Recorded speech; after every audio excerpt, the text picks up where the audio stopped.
So when he cooks or do that, clean, I go, oh honey, thank you for washing the dish. So many times you think that the touch can only happen during the sexual act and the union between that husband and wife. But the touch could be in the small thing, many boxes. But you never know what's inside until you do what? Open it. Open it.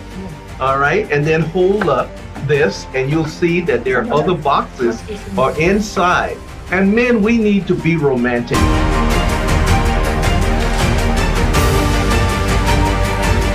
Keep it real.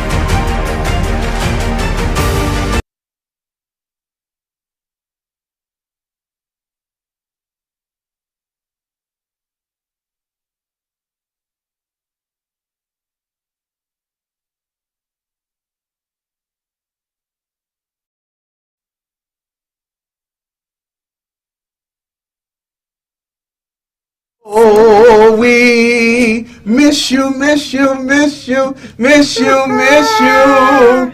She's been missing in action and AWOL, but honey, the set is not the same without you. Yeah. Isn't she lovely, y'all? Yeah. And we want to thank you. This is episode number 58. We have an exciting guest. We'll introduce them momentarily. But we want to thank all of our international viewers. I have not gotten the information yet as to who all joined us in our call center in Nigeria and studio, but we'll get that here later on. And so I have my earpiece in so I can hear what they're telling me in the studio. But normally we have Nigeria, we have Fiji, we have Australia and Brazil, as well as Cameroon. And also we have viewers from Rwanda that chimed in earlier to just make sure that I was who I was, and I sent them, yes, we're going to be on at 7. We want to thank our hosts, if they'll put that slide up here, and she's none other than a co-host, Angelique Bartholomew. And those of you who are listening, you can click on the link that we sent you to the Keep It Real YouTube. Angelique Bartholomew, JD, also has a Jewish Pruitt degree, intuitive global consulting, business development, global project manager. There's her call, social media call Signal. And Angelique, we want to thank you for being the sponsor for Women History Month. Prior episodes, we've had some outstanding women leaders. So we want to thank you for the comments that you sent us. All right, so let's go and introduce today's guest. Today's guest is the main feature. Guest is Paula Schulf. And Paula she has a master's in law.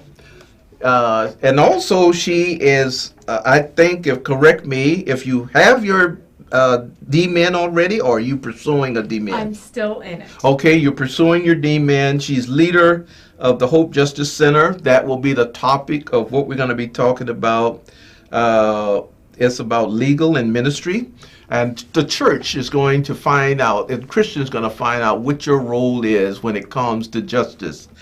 She's founder and director of the Justice Project. She took a trip to Rwanda, back in 2022, and so we'll see some exciting pictures as well as videos of her visit there. I also went to Rwanda, and it was amazing to see. You would never believe in the 90s, that country went through genocide, but how orderly and how the people follow protocol to the T. I went over right when we were coming out of COVID. Man, I had so many tests for COVID-19.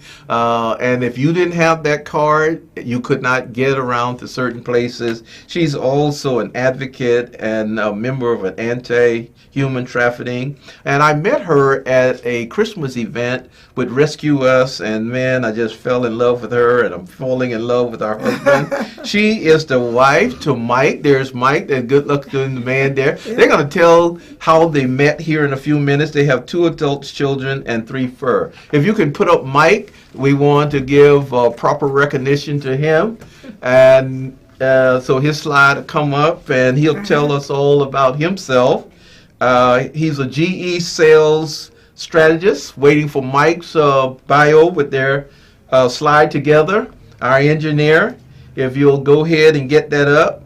All right, Global Life Care Commercial Leader, certified MIT Sloan executive, and he's the husband to that beautiful wife, two adult children. Well, welcome, Mike and Paula, to Keep It Real Live. Thank you. Thank you for having us. Thank you. All right, now you have two adult children. Yes. I thought Mike was in the Army, but your son No, is in the Army. Our son was in the Army. Well, we want to thank him for his salute, his support, and his service and sacrifice to our great nation. I was in the military for almost 22 years, got to travel all around the world, and I still go and I do things at military bases, Army bases, and whatnot. So we want to give a shout out to him. Now, you didn't want me to put this up on your slide, but you have 3 fur children. So tell our listening audience who those fur children are. We have an American Eskimo. We have 2 kitties, and they are just precious. They're the most, like, they'd be on top of us right now if they were here. And you as well. They'd be on top of everyone. Okay, well, we're glad we didn't bring them into the studio. Well, you know, today we're going to talk about, in Psalms 2, it talk about why do the nations rage. So if you can put up our title, we're going to be talking about the Justice Project. And we'll be talking about biblical justice in nations. That's a very intriguing and interesting topic. There's so much injustice in the world. Yeah. There's so much racism in the world. And we're going to hear your why in a few moments, but tell us how you two got connected. We got Mike, you want to go first and tell your story? I'm happy to. Because a lot of the viewers around the world are saying, what is this man doing with a woman like this? You know, so beautiful. And so I did marry up, I understand. But I am in sales. I did reveal that. So what happened was I was living in a neighborhood and working in a neighborhood. And we used to have things called video stores. Do you remember that? You go down and rent a movie. Oh, yeah. Well, she was working at the video store. And I used to go down and rent more and more and more movies. And finally I got the courage to ask her out for lunch. And we went out. She said yes after making me wait at the counter. And we went out the next night and the next night, and we really hit it off. All right. And now, are you from California? I know somebody is. I'm the California boy. Okay. And she's the And New I'm Jersey. the Oh, New Jersey. girl. I mean the East Midwest. Yes. All right, that's just like me being from Florida and I meet Nigeria. Yeah. Excuse me. All right. Well, Paula, let's hear your version. Well, it's a pretty good version what he said there. I like the marrying up part. I was working at managing a little video store In California? in This Fort was in the Collins. middle in Colorado. Okay, Colorado. Fort Collins, Okay. Colorado. So I had come from the East Coast and I finished my undergrad, right? And he had come from the West Coast and took a job in engineering at a plant that was very close to the store that I was managing. And I was managing this store because I was taking a break before going and doing my legal studies before law school. And he ruined all of that. So because of him, it took longer to get my law studies done. Okay. And tell us about your children. Their names and ages, if you We don't mind. have 2 beautiful children. Our son is 32. And our daughter is 30. She's going to be 31 this year. We have a grandchild who's 9. Yeah. Well, welcome to She the. has a grandchild at 9. Can you believe that? Wow, you just look about 23 too. All right, Mike, did you rob the cradle? I did. I feel bad, but God forgave me. I just wanted to know what made you convince you, for you to lose your legal studies. They You know, still what do you can't believe take? it. What do you obviously. take? Okay. So Because some of us would have said no. when he came into the store, I recognized him, of course, and I had talked to him before, and I thought he was good looking. Was he the first one? No. But I had said no, because I was on track. I'm going to law school, Exactly. right? I'm on track, and he comes in. And he's just so handsome, And anyway, I tried to get him to leave. I literally said, "Wait here, and I'll be back." Or I think I just said, "Wait You here." helped some customers. And while I I'm turned waiting. around. I literally turned my back on him. And this She was playing hard to get, Mike. this lady that was in the line says to me when there were about 3 people stacked in the line. She gets up there and she says, "He's still there." And my face turned Red. like red. I wish I turned red. So, but he asked me out for lunch, not dinner, Okay. and he made me laugh. Okay. So that was a trifecta. Okay. He well, was that's- patient. He made me laugh, and he asked me. Well, out for lunch. you were like a fish on the hook, and you don't reel them in very quickly and whatnot. And she played hard to get, and she didn't want to get married, but Sarah, here I am. Put up our title, and then we're gonna get right into it. While they're doing this, Mike, tell us what a GE sales strategist is, and a little bit about your job. I know you're an engineer, and so that you have a very impressive resume. Yeah, it's a glorified tent making job, right? So I'm helping to pay the bills, and what my company has power plants all over the world to help bring electricity to people. And they have a lot of equipment there, and so my job is to help make sure the customer's equipment stays running. And they've got parts and services and a long-term agreement, so they know what's happening, and we're more relational in that way. Instead of put in the power plant, see you later. This is ongoing support for them. And so my engineering degree does help with that. I think that I've only really been in this global role for maybe 3 years, and so see the world outside the United States, and it's a beautiful world. And Paula gets to join me once in a while on those trips, and I think it's really kind of broadened our horizons outside of just the United States. Okay. All right. So you're a certified MIT Sloan executive. What's that? Certified, yes, yeah. So we always got to be learning, right? And so in the past couple of years, I've taken these certificate classes to get, a strategy and innovation executive certificate from MIT Sloan. It's a really top-notch program. I'm not putting advertisement out for them; they just are good, and it's helping me with some support for a very big role that I'm taking on for me. So, yeah, that's what Okay. I'd say about that. Well, we just heard from our Nigerian studio and call center. We have the United States, we have Nigeria, Fiji, and Greece. And I'm sure that the other nations will be joining us momentarily. Paula, now you did, your law degree was put on hold. But then you eventually did get your law degree, but you're not practicing. Right, I have a master's. I mean in a law. master's. Yes. Okay, a master's. Is a difference from a jurisprudence? My master's is a little bit different than a JD. So my master's in law is really geared toward executing at a level kind of corporately over the. Over a firm or over a department. I actually got that particular degree because at the time, Mike and I had a business in California. And that degree took care of all of the contracts and and all of our vendor agreements. So I pursued that as, HR.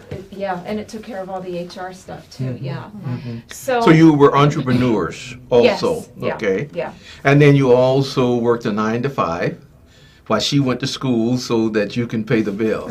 All right, yeah. so, all right. So now tell us about your D-Men program that Okay. you're in, and then Yeah. we'll get right into the heart of what our topic is today, and Yeah. tell us about the Justice Center. Okay, so, oh, my demon. So that was a real turning point for us.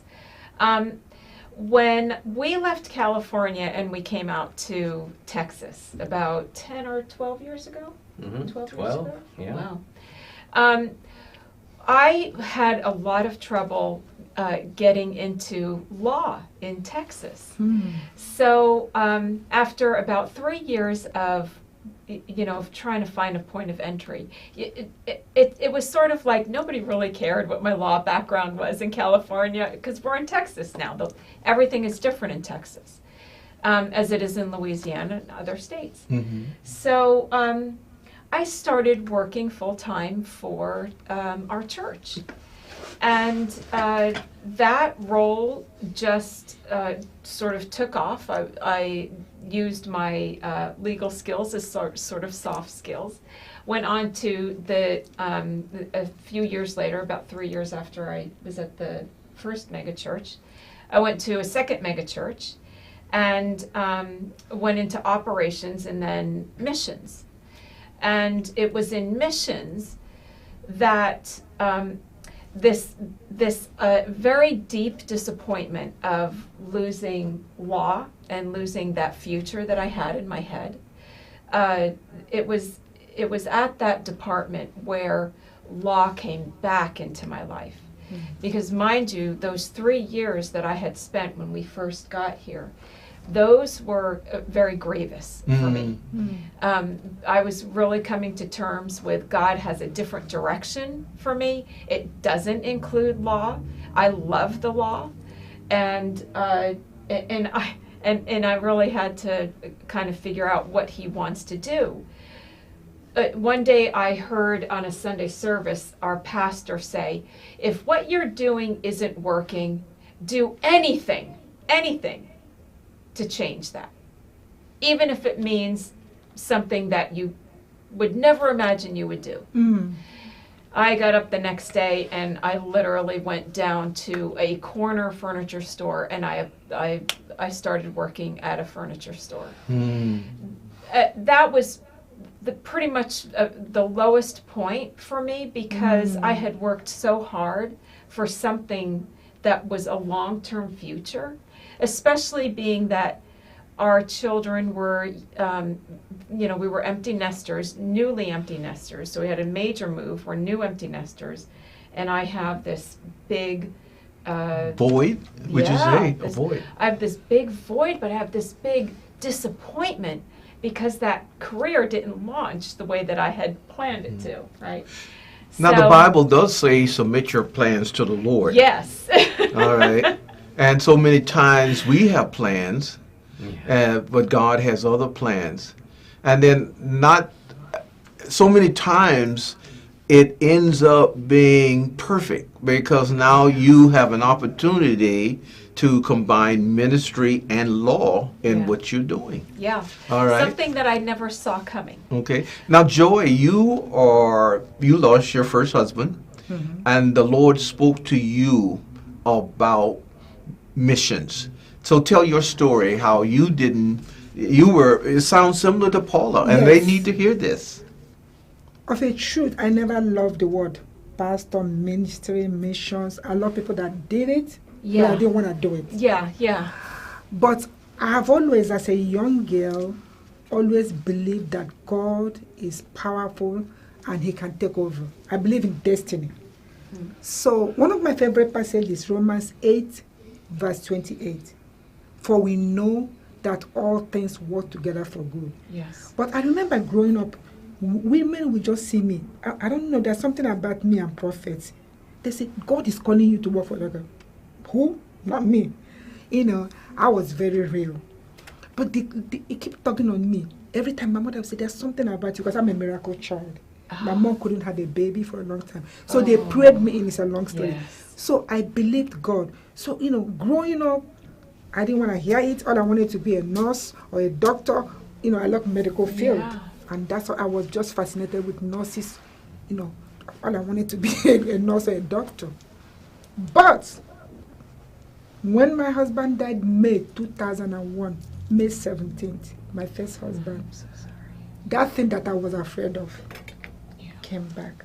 I had it was somebody was speaking to my spirit, and I shook. He says, "I got you now. Yes. I will use your pen, PAN, your pen for my grades." And he began to speak. That thing that I was afraid of, that passage came. And even when my husband's body was lying down there, I told them, we'll start this ministry. And all things begin to work together. Now I've been to so many nations, helping people, feeding people, and now it became my life that if I don't do it, I feel like I'm dying. I told him, I said, it doesn't matter, what matters is now that I'm in the right place, and I'm so happy about it. Yeah. So that passage worked. All things work together for good for them that love God. So sometimes you may think this is what you want, but God had a way to redirect you to what He wants you to be. And when you find fulfillment in Him, nothing takes it away. Yeah. And the Bible talks about purpose Yes. and also destiny.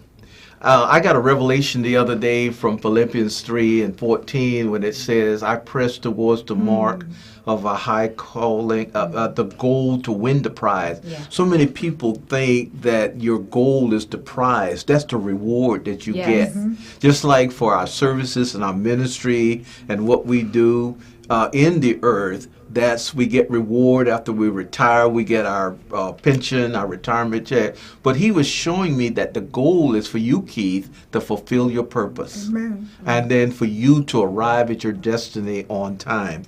Now, we're going to have some calls. So you want to call +1 713-485-5771. That's the AFTV line. And then you can also text.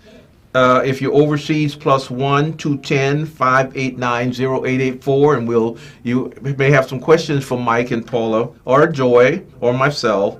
And then if you are watching us through Winning World platform over in Nigeria, and we want to thank you all over there in Europe and in Africa. It's 1 o'clock going on 2 o'clock in the morning, and we thank you for your dedication. And maybe you took a nap earlier, but Winning World, you put your questions in there like times past. Now,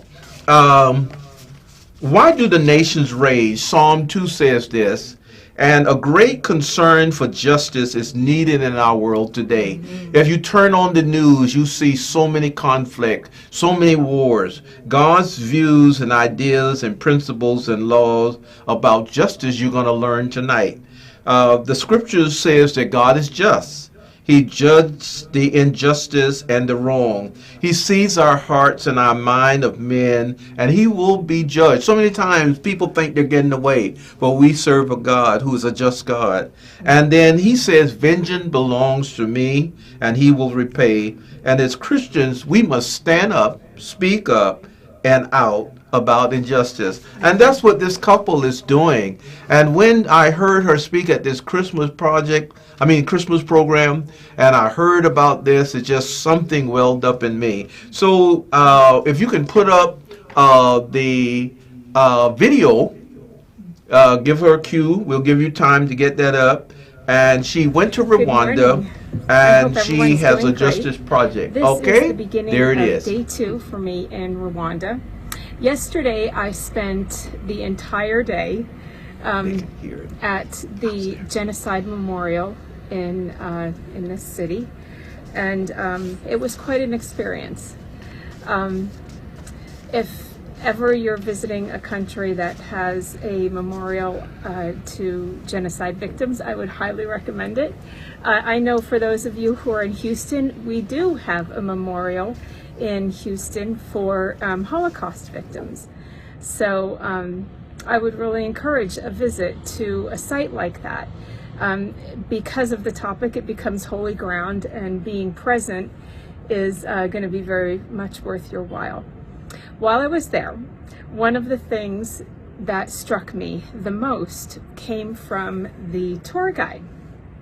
The tour guide, whose name is Maurice, is a survivor, a child survivor of the genocide that happened here in Rwanda in 1994. And he was a young child at the time, and he grew up in the shadow of that, with all of the consequences.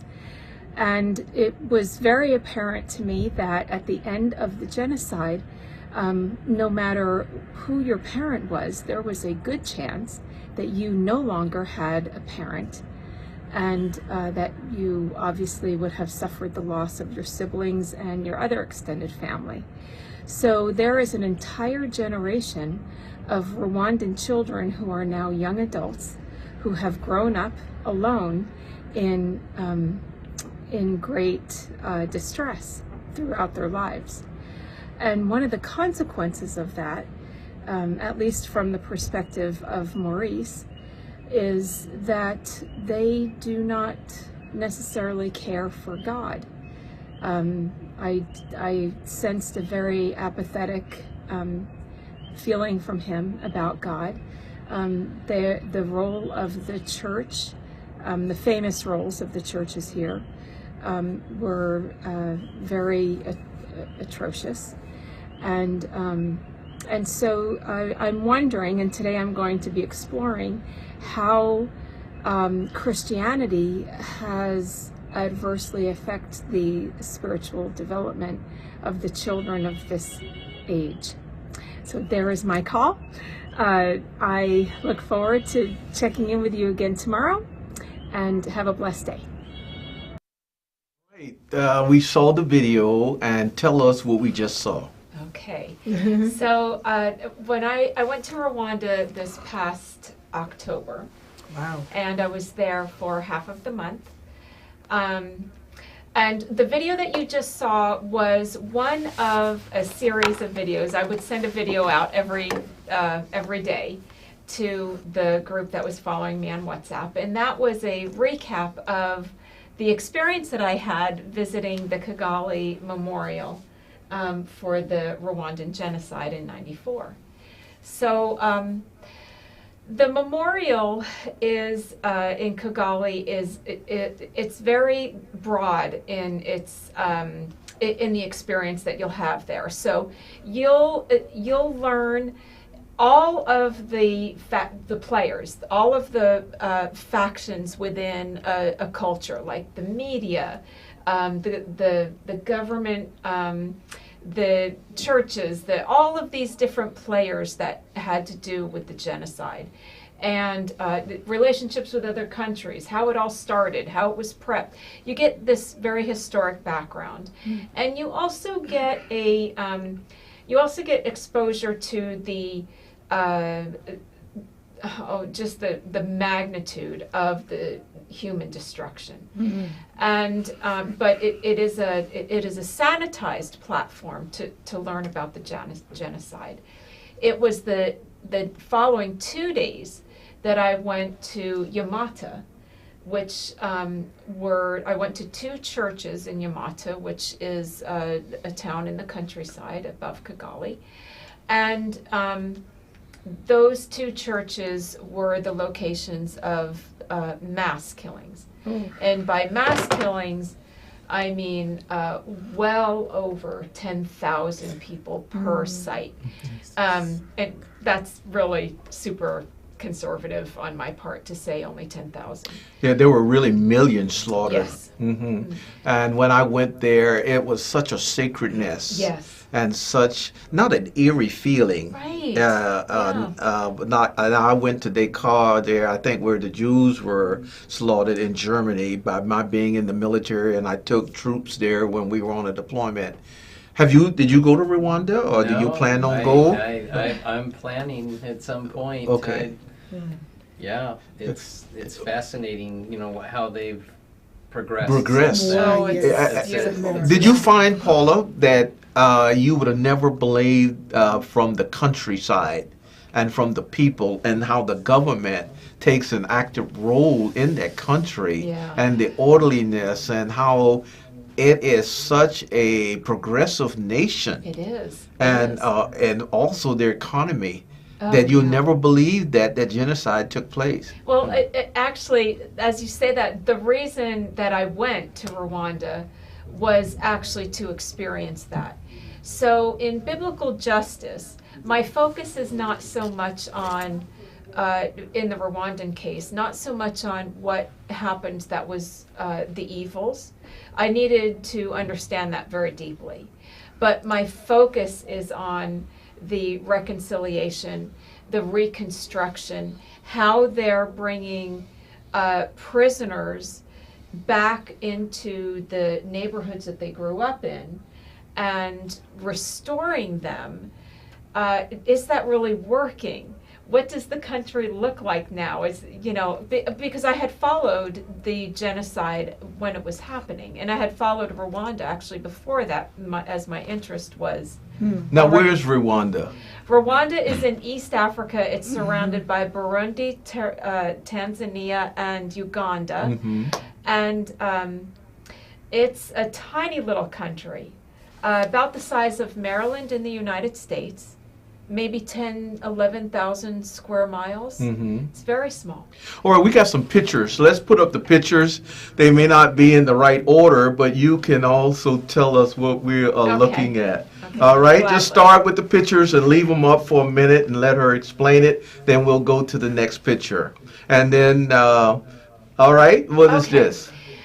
This is a picture of a congregation in Uganda that is led by Pastor Emmanuel Sizenya. I am not pronouncing that correctly. So,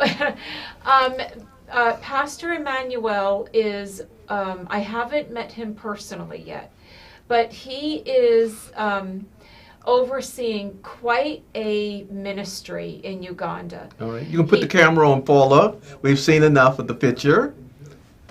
Please. Pastor Emmanuel is he's planting churches, leading this congregation, which is a rather sizable congregation. He and his wife are leading restoration ministries among the peoples and among couples. And are they Christians? Absolutely. Okay. Yes. All right, next picture. Yeah, they're Anglican actually. Okay, Anglican. Okay, Yes. now this is Pastor This Norman. is Pastor Norman. Pastor Norman is an absolute saint. He has been involved in biblical justice restoration in Rwanda since probably about 1995, 96. And he has been ministering to pastors and ministers. What he teaches to pastors and ministers are leadership and ministerial skills to help them also carry out the work of reconciliation and forgiveness. You mean to He tell has- me that they still harbor hate, or why does he have to teach that? Well, he has been teaching that for a very long time. But yes, restoration and reconciliation is a process, especially on a scale like that, right? So the Rwandans are leading, in my mind, the world in how this actually looks on a national scale, Okay. and it's profound. So Wow. yes, we have to go back because I have to go back. All right, next picture. All right, that's some interesting pictures here. They're the children Yeah, that this really is- captivate Joy's heart. Yeah, That's this my is oh, Pastor Emmanuel's school. He has a school called the Hope School, and he serves about 250 children. Okay. It's, when you see pictures like this, sometimes, it's hard to believe that there's that kind of a difference between what a school looks like here and what a school looks like. And this is for my American and Western viewers. But this is current. And it's not like anybody is sad or anything like that. But the fact of the matter is that these pastors and these ministers are working very hard to educate and to provide. All right, education is key, and also Yes. the church and government. Yes. All right, we have two more photos, I think. You show the next two, and she'll very briefly, and then we're going to take some callers, Okay. some calls from our viewers. Okay, that's the this church is, leaders. This is a picture of the Great 16, which is led by the pastor in the middle. His name is Simon, Pastor Simon. Mm-hmm. The Great 16 is these are leaders comprised of former perpetrators in Rwanda, which means former genocide actors.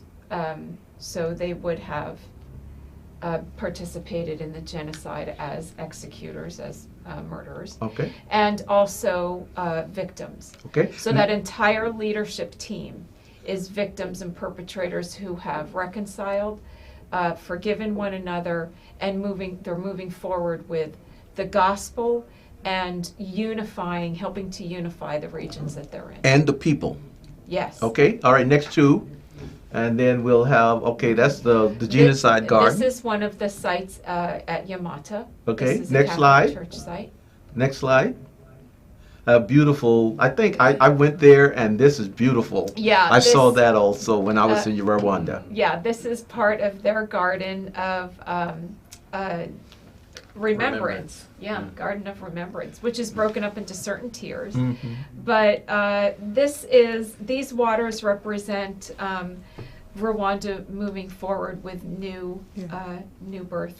My question is, there's something called psychological pain. You know, if you notice somebody being killed in your face, you can say, I've forgiven them. What about the mental torture? How are they dealing with it? Because I've not been to Rwanda. Yeah. He has been. How do you deal with, my mom? I love my mom, my dad, your husband, your child. You see somebody come and kill them. Kill them probably right in front of you. So what about the mental, psychological torture? Because sometimes we just, but I've forgiven you, but you go back, you reminisce because it's like a picture, it's like a drama. Yeah. How are they dealing with that? In my opinion, you can only deal with that with God and with the Holy grace. Spirit. But Rwanda had a very special. They had a very special calling. Almost immediately after the genocide was brought to a halt, the leader of the government called upon the people to forgive and for victims to forgive, and for the perpetrators to seek Forgiveness. seek forgiveness, but also to provide restitution. Wow. And so Restitution is very important. Yeah, confession, restitution, forgiveness, it's all a very deep process. And it's all biblical. And it's all biblical. Mhm. But the president himself said that we have to build our country. Mm. And in order to build our country, we have to do something that this tiny little landlocked place, we have to do it together. Okay. To answer Joy's question, when I was there, you talked about your tour guide, Maurice. Yes. I had a tour guide, and as he was telling the story when we were there, we went over to train some executives from Nigeria and leaders. And we when we go to do this, we also want them to take in the history, the culture, etc. And it was interesting. I could feel the pain in him. And I said, "Can I pray for you?" And he began to weep. Because his mother and his dad, he as a little boy saw them come in and kill him. Okay, this And might then be the same one. the mom was there, and it was so. And he said, of all of the tours that I have given, you're the first person. And we all gathered around him and began to pray. So to answer your question, it never leaves your mind. Exactly. And then also when something happened, it like throwing a rock into a river, there's ripples, and it will trigger some things that happen to you traumatically and whatnot. Now talk about the Justice Center. You got a little slide with some, very quickly, we're waiting on questions. You can call us at +1 713 485 5771 or put your questions in the chat. and we want to hear from you because this is a very interesting show today about biblical justice.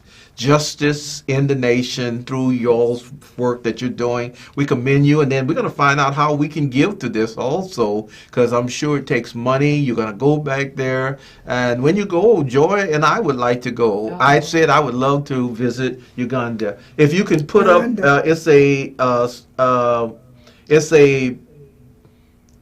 like a chart with different areas that the Justice Center covers. If you don't have it, Paula, just tell us about it very briefly while we waited on the calls. Okay, so what Dr. Keith is talking about there is the progression that I came through with, where I basically ended up at this place with the Justice Project. So I had been engaged because of the work that I had been doing with ministry for the past 10 years here in Houston, and I had been engaged with anti-human trafficking ministries, about 5 of them. I had been engaged with just several ministries like Right to Life ministries, several ministries that I had a plethora of about 20, a little bit more than 20 ministries that I was engaged with. All right, the questions are coming in. So, boy, we have France that's joining us. Korea is joining us. And this is from Jonathan in France. And you can maybe continue answering it, because what they're asking you, you can just maybe include that. Jonathan from France says, what was your motivation to reach out to Rwanda? And what change do you think it has had on your life? And then also, Mike, I was going to ask you, when Paula comes back and tell you about this, how has it affected you? So you can both very briefly answer this. And then we have a question from Korea, and other questions are coming in from our international audience. And we want to thank all of you, because it's the next day over in Korea, early morning, and also it's late at the night in Europe, in France. All right? He wants to know what change transformation have you gone through? Okay, and I also heard him ask, why did I pick Rwanda? So when I finished at the state, I'm a legislative research director at the state. When that role was complete, I had this time. So I was in my doctorate program, but I had some time. And I thought, I've got a lot of national biblical justice experience, but no international biblical justice experience. And I happen to be part of a group called Empowering Nations. That group is led by a woman who's from Rwanda. And of course, I was familiar with Rwanda from the 90s, just watching that whole thing unfold. So I simply allowed myself to be open to the idea of going to Rwanda. God took care of, I literally just was available. God took care of all of the details. Every day prior to getting to Rwanda, there was something that came up. And every day I was like, okay, Lord, and every day we got to the next day until I was on the airplane. Empowering Nations had me set up with a group of folks on the ground that were my tour guides, they were my interpreters, and I met Pastor Norman Desire, and that is when all of the interviews started to take off. Wow. And it was incredible. Well, I was pretty surprised too, Jonathan, because I said, well, maybe you can select Paris, right? How about the south of France or the chateaus or something like that, or if it's Africa, maybe where you can go on a safari. But no, obviously the mission is Rwanda. That's where it's happening with this biblical justice. And they're a shining example. I'm sure they have their problems and struggles, but we're watching them, right? Yes. Okay. We have another question. This is real from Korea. I am finding it difficult to feel the heart of other people. Please, how do I develop my heart to care and reach out to the unreachable and the less privileged? This person is real. He's finding it difficult. You know, some people really don't care, but he's not pretending. I'm finding it difficult. You know how he saw that picture? Oh, children, oh my God, they are hurting. Yeah. But he's finding it difficult. How would you advise him? How does he develop? I don't know. How do you develop a heart of caring, a heart of reaching? A heart of caring and reaching. That's a really good question. That's right? a good question. Because sometimes, you know, we kind of protect ourselves, right? I think caring and reaching happens right in your own home, right? That's where it begins. Yes. So with that caring and reaching, you know, you can even start with something simple like, how can I think of something that would bless somebody that's in my family or in my home? And then maybe the next week you think you're going to add to that, right? Not just do it one time. You're going to add to it and build yourself a new pattern of behavior, right? Yes. And just ask the Lord to help you, because if you tell him you want your heart open, he will be there helping you to open And it. if you just take a step and just give it a try in some way, it'll be contagious. And you'll say, wow, I'm a different person than I was before I even tried to step out and do this. You know what I think? Some people, it comes from the way they grew up, their family background. If you grew up in a place where an abusive family, for example, you know, you get kind of here, I'm used to it. Whereas somebody can see somebody just hit somebody, oh, but I'm used to it. So maybe this person, I don't know, have come from a background where has seen so much that nothing moves him. Or they need to give their life to Christ, because Christ makes a difference. When you give your life to Christ, when you see injustice, when you see people, doesn't matter your color, your background, you feel, because Jesus was very compassionate. Jesus was very kind. The Bible says he saw the multitude and he had compassion on them. And he had to feed them. So if you don't have that, so if you come from a callous environment or culture where, you know, somebody can take somebody and kill and throw them away, then, but ask Jesus to come to your life. That's what I'll take care of. I read a story about Corrie ten Boom. You probably heard this when she was in the concentration camp, and when she got out, she saw one of the soldiers that had tortured her, and she said that when she saw him, like I was saying, psychologically, all of that pain and that torture came back up. But she had Christ in her heart, and she had to forgive. We have found the overview of the Justice Project, and we're going to put that up, and so our audience can see it.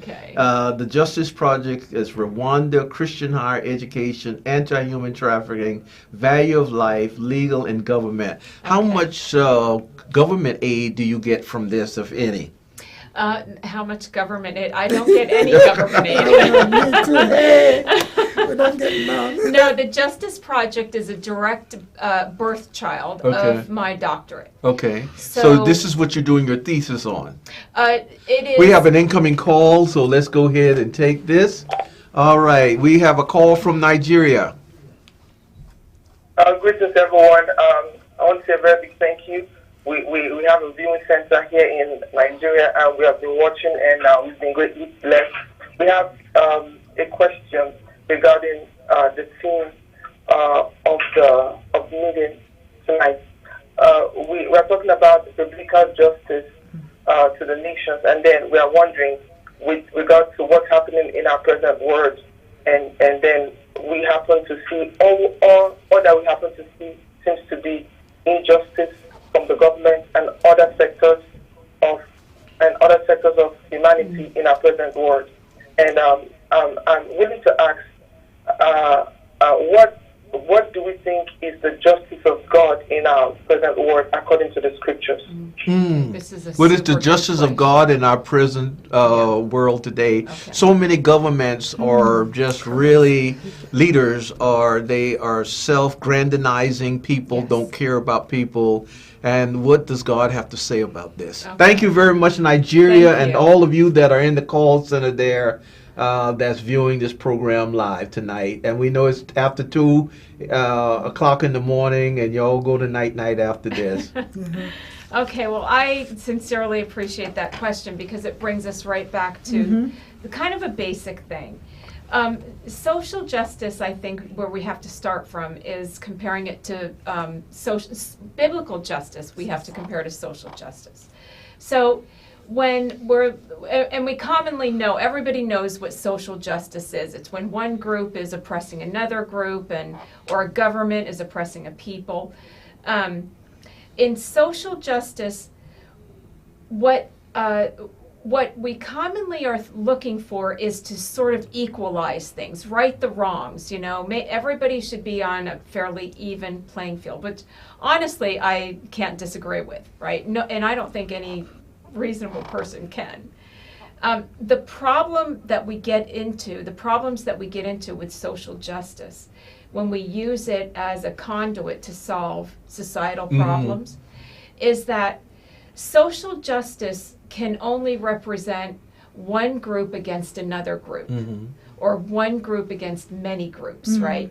But it is a group mentality that causes us to be stuck in that thinking, right? So that group can only look after that group, and to bring justice to that group means that somehow we have to bring injustice to another group. So it becomes situational, right? And you end up with this situational justice that is really a perpetuation of injustice. And right? so many people think they need to take sides. Yes. When God cares about all people. Yes. In Russia, Ukraine, Yes. Israel, and Gaza, and whatnot. So let me ask you this. What should be the church role? And what should be the Christian role in environment? And then we're going to read some quote from the scripture. Yeah. And then we're going to let you address women, because this is Women's Yes. History Month. So, and then I want to ask another question. You can maybe answer this. So many times, like, we look at what happened during segregation in America. Yeah. Some whites feel guilty. And what do they do if they're Christian to get over that? Yeah. Because they were not back there bang then. And then what can blacks do to forgive? Like, Rwanda is a great example. Because when I was over there, our tour guide that took us around said, we as a people, we were divided. Maybe like in Nigeria, you may have the Yorubas and the Hamas and the Igbo, and you got all types of different ethnicities and tribal groups and whatnot. And they said this that really struck me. She said, we have decided, and the leader, the president, led the way, like you were saying, is that we will not be divided. We will be one people. Right. In America, it's red, yellow, black, and white. From one man, Adam, came the human race. You cut me, red. Cut Mike, red. Cut you, Paula, red. Cut Joy is red. So answer that very quickly, and we want to speak to the women as well. As far as the churches go, as far as we go, we need to understand, I think, that we are all created in the image of God. Amen. That is the very core thing. It doesn't matter what a human contrived structure says about us. What we have to embrace is that Mike is made in the image of God. Dr. Keith is made in the image of God. Sister Joy is made in the image of God. I'm made in the image of God. You're made in the image of God. If we look at one another from the perspective of being image-bearing creations of Almighty God, which a Christian should be able to grasp, right? If we can do that, then we start treating one another differently, because we would not treat a creation of God's very lightly. We would have love and care and respect for that creation, right? Yes. And that is what biblical justice is. It's paying particular attention to those that have suffered underrepresentation and those that have suffered being left alone, abandoned, the widow, the orphan. Amen. That's true religion. Yes. That is true religion. All of this other stuff that we do is expression. It's expression. But true religion, according to James 1:27, is to care for the widows, the orphans, Orphans. and the poor. Yes. All right, Mike, we're running out of time. Very quickly, give us a 1-minute message from your perspective, how also businesses can go in and right some of the wrongs that are in impoverished and marginalized nations. Yeah, I first want to say my other job is a Sunday school teacher. Okay. And just this very day was a tough lesson on you are called to love your enemy. And you do that because they are image bearers. And while we were yet sinners, God gave us a break. Okay. Right? Yeah. So, I mean, that's the idea, and to have a relationship with God. I think businesses can play a big role because they have some economic power. They're providing goods and services in all parts of the world. And Socialpreneurship, that's what it's called. My company has a lot of volunteering that's done in the community. So those that have should be reaching All right, out. companies, you all listen to Mike, and he is a strategist, and he will come and do training for you. All right, listen to this. Here's some quotes from the Bible. Some quotes from some, like Thomas Jefferson. He said, when injustice become law, resistance become duty. And the Archbishop Desmond Tutu says, if you are neutral in situations of injustice, you have chosen the side of the oppressor. That's right. And so Christians, we can't be silent. The church cannot be silent. And this is what the late Dr. Martin Luther King says, Jr., injustice anywhere is a threat to justice everywhere. Yes. And then our Constitution talk about life, liberty, and justice for all. Yeah. There is no inferior person, and you summed it up right. And then Baldwin says, neither love nor terror makes one blind. It's our indifferences that make us blind. So we need to lay aside our indifferences. And I like that song, What the World Needs Now is Love, Sweet Love. This is Women History Month, and we're going to let you give a 1.5 minute message to the women. Joy, give a 1.5 minute message, and then go ahead and pass them this gift. And we're going to put your contact information up there, because people will want you to come and speak on this Justice Project and biblical justice in the nations. All right, a 1 minute message to women. I am so thankful that you guys let me be here today. I just wanted to share something with the ladies. What you were saying and what I was saying about how these things come along in life, and they're big things. We don't expect them, but they're traumatic, and they turn things upside down. And when that happens, it's almost like your cue. That's when you know, oh, Christ is doing something, because that's what he does. He comes and he turns our thinking upside down. He turns everything upside down. The 3 years that I spent when we first moved to Houston, that were so lonely, were the richest in the Lord that I had. It was a love-hate thing. The hate thing was that I lost something that was really important to me. But the love thing was that God was with me that whole time, and I wrote and wrote and wrote and learned and learned and learned. And it was God beginning to do something new. Amen. So that's Isaiah 43 and 19. Yes. Forget the former. Behold, I'm going to do a new thing. So you're telling the women that they need to forget the former? A lot of times we as women think we have to define our careers, define our path, and 20 to 30 something, and that's what we do, that's who we are. But when those changes happen in life, something big happens, someone passes away, there's a divorce, there's an economic crisis, something big happens, a parent passes away, a house is lost. When those things happen, those are actually points of entry that God is trying to make into your life. And just as Jonah had spent 3 days in the belly of the whale, where it's dark, it's stinky, it's confining. He's got nothing to say about where he is, what he's doing.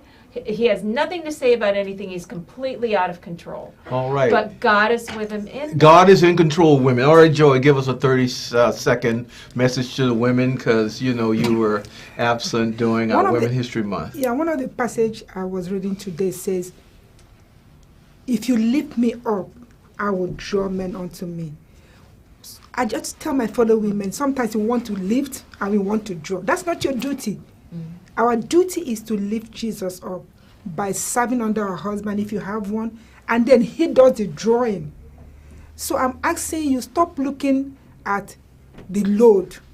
God can handle it. Stop The load. The load. Okay. Your problem. Stop Okay. looking at it. There's nothing God cannot lift. You say, I cannot live this table by myself, but God can do it. Jeremiah 29:11.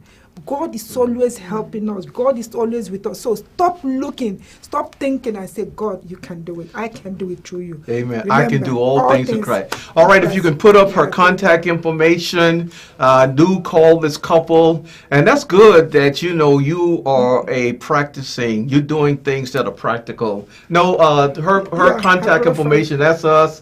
Keep it real, 346-697-9473. But we want Paula's information so that people can see that and contact her. All right, okay. Paula, what's that? The Lambassi Schoof? How you pronounce that? Lambia. Okay, then the Paula School, LinkedIn, Paula Schoof, 8756, YouTube, and the JusticeProject.com website is up and operational now. Yes. We want to thank you all for being a guest, and hopefully you will get some invites from this.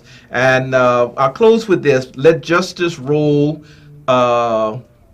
on like a river, righteousness like a never-failing stream. Amos 5:4. This was Martin Luther King's favorite quote. And then, he has shown you, O man, what is good, and what does the Lord requires of you? To act justly. These three things: to love mercy, and to walk humbly with your God. Micah 6:8. And then Proverbs 21:15 says, when justice is done, it brings joy to the righteous, but terror to evildoers. Look at your screen, and on the count of three, we want to tell our people to keep it real. Joel, you forgot to tell me the people who are working there in the call center. We want to thank you for your sacrifice and your service, and we want to thank all of our countries that have joined us. You can always like and subscribe and share this video and others there of the Keep It Real, so others can be blessed by some of these rich programs that you see. On the count of three, we want you to 1, 2, 3, keep it real.